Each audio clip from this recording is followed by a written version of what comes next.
ہمارے خداوند یسوع کی انجیل مقدس یوحنا کے مطابق اس کا 16واں باب 16 سے 20 آیات تک۔ اس وقت یسوع نے اپنے شاگردوں سے کہا، تھوڑی دیر کے بعد تم مجھے نہ دیکھو گے، اور پھر تھوڑی دیر کے بعد تم مجھے دیکھ لو گے۔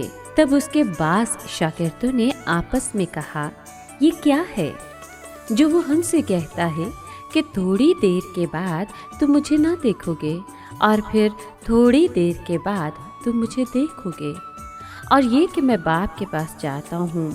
بس انہوں نے کہا کہ یہ تھوڑی دیر کے بعد جو وہ کہتا ہے اس کے کیا معنی ہیں؟ ہم نہیں جانتے کہ وہ کیا کہتا ہے۔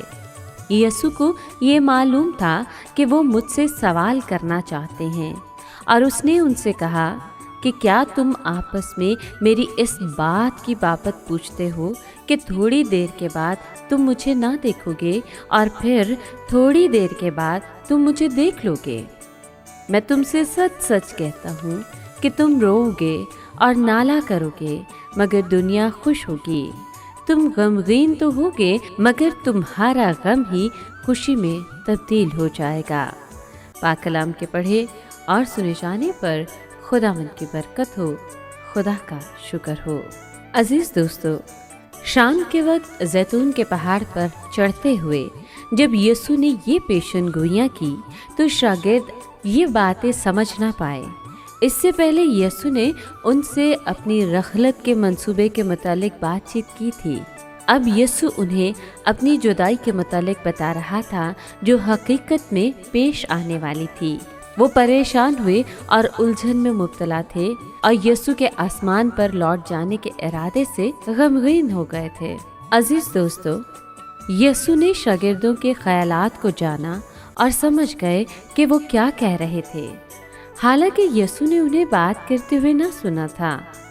ان کے شک کے جواب دیتے ہوئے یسوع نے ان کے خوف کو دور نہ کیا اور نہ ہی ان کا غم غلط کیا، بلکہ اس بات پر زور دیا کہ شدید درد، آنسو اور گریہ زاری ان کی زندگی کو جھنجھوڑیں گے۔ یہ ویسے ہی تھا جب کوئی نیک بادشاہ مر جاتا ہے اور رعایا رنج و الم میں مبتلا ہو جاتی ہے اور امید کھو بیٹھتی ہے۔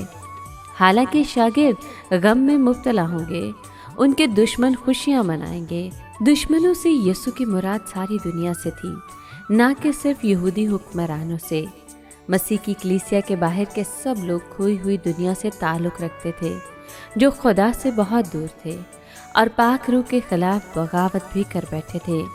مزید یہ کہ یسوع نے اپنے شاگردوں سے وعدہ کیا کہ انہیں بہت خوشی ہوگی۔ آنسو بہانے اور آہوزاری کی گھڑیاں کسی درد ذیل میں مبتلا ماں کی طرح مختصر ہوں گی۔ مائیں اپنا درد قابل برداشت سمجھتی ہیں اس خوشی کے مقابلے میں جو انہیں اپنے نوزائیدہ بچے کو اپنی باہوں میں لینے سے ملتی ہیں۔ جب یسوع مردوں میں سے جی اٹھے تب شاگردوں کے تمام سوالات خاموش ہو گئے۔ ان کے لیے خطا کا مسئلہ حل ہو گیا اور موت کے مسئلے پر بھی قابو پا لیا گیا۔ شیطان کی حکومت چکنا چور ہو گئی اور خدا کا غضب اب شاگردوں پر کوئی بوجھ نہ ڈال سکا۔ ان کا انکار، خوف اور بے اعتقادی مسیح کے واپس آنے اور ان کی معافی پانے کو باز نہ رکھ سکے۔ یہودی انہیں پھنسا نہ سکے کیونکہ خدا ان کی حفاظت کرتا ہے۔ چنانچہ سب سوالات اور دوہری مشکلات جو انہیں پریشان کیے ہوئے تھے، مردوں میں سے جی اٹھی ہوئی ہستی میں اپنا جواب اور علاج پا چکی تھیں۔